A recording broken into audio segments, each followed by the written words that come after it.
You're listening to Can I Get an Amen Presents 40 Days of Lenten Reflections with me, Christy Fredu, joined by my friends. For the next 40 days, we'll reflect, pray, and prepare our hearts together.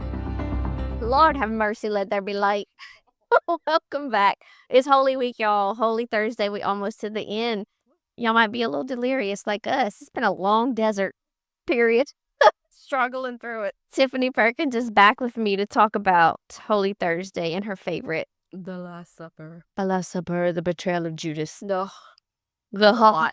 I don't know why I love that so much. It probably sounds so awful. Sorry, listeners, but I do. I love it. I love it. Okay, well, tell us why you love it. Okay, so it's the Last Supper, right? Mm-hmm. And I know this is probably weird, but I like when you think of a supper, right? It's what you're eating, right? And I think, and I relate that to what we eat at Mass. Yes. And it's the youth, That's the point, right? right? But some people are like, that's weird. I'm like, well, whatever. Yeah. What else do you do with it? You eat it. I mean, Yeah. so it's the sacrament of love. The Eucharist is the sacrament of love. It's where Jesus makes himself entirely vulnerable and available to us. And that's exactly what it was at the Last Supper. He made himself completely available to his disciples to share that very last meal with them. And like, you can think of it two ways. It's a meal that he's sharing with those that he loves, or it's the last meal. Like, you can be really weird with that and think about that as like if you're on death row, right? Because that's literally what he was. He was on death row. And they asked him, like, what's their favorite meal? What do they want? Whatever. And they can pick anything. And he picked to sit at a table with all his people, even with the one that betrayed him. Well, and last time you were here, we were talking about the ordinariness of the word, And so I'm thinking of Jesus is the word. He is the light. He is the bread. He also chose to leave himself with us in the most ordinary of form. Right. Look how that's all connecting. I love it. I don't know why. This is just So rich. Yeah, because the whole thing is he loved them to the end. Even the one that was going to betray him. He loved him. And he loves us. No matter how many times we fail, no matter how many times we fall, we always come back. We should always come back. And he accepts us every single time.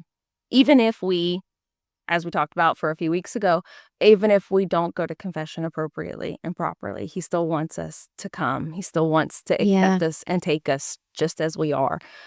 Even if we're afraid to go into that confessional or whatnot, he still loves us to the end. To the end. So what do you think kept Judas from being like the others? I don't know. We all have our own personal Judas in us.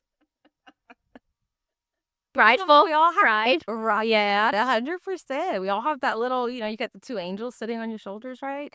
And we all sometimes lean to the wrong one. It happens. We're human. It's kind of part of how we're made. But we always just have to redirect ourselves, bring ourselves back to him. I mean, there is no one or nothing greater. So you have to redirect yourself. Yeah, you can be prideful for so long, but if you think about how you got to where you are, you have one to be thankful for, and it's him. Yeah. So, and again, he's still going to give you that love, even if you think it's all because you did it, Yeah. He's just going to sit there and smile at you. Yeah, like, okay, sure.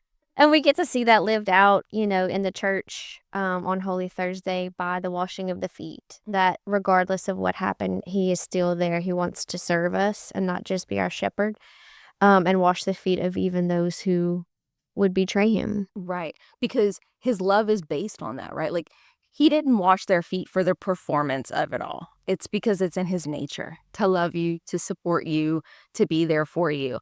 And, in that day, that's how you showed your love for someone, to literally get down and wash their feet.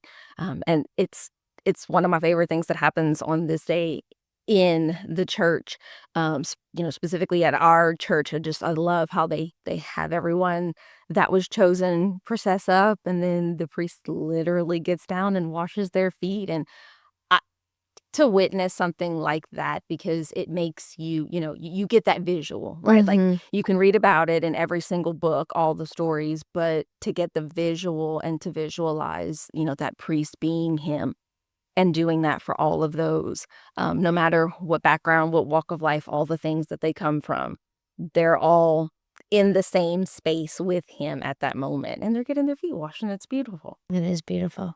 Any other closing thoughts you have? I don't think. So washing the feet equals the true language of love, and I think if you just think about that, get that visualization in your head, and you can think that there's, he loves you in no other way but besides to wash your feet as well. Can I get an amen? Amen. Strong communication drives strong business. Look, the illusion is that you're the only one having these problems. And the truth is, everyone has problems with Kirkpatrick Brands equips leaders to speak with clarity, consistency, and confidence. So teams perform better, clients understand value, and your strategy hits every mark. From higher ed to global leaders in business, in 2026, your message is your advantage. Discover how to maximize that message at kirkpatrickbrands.com.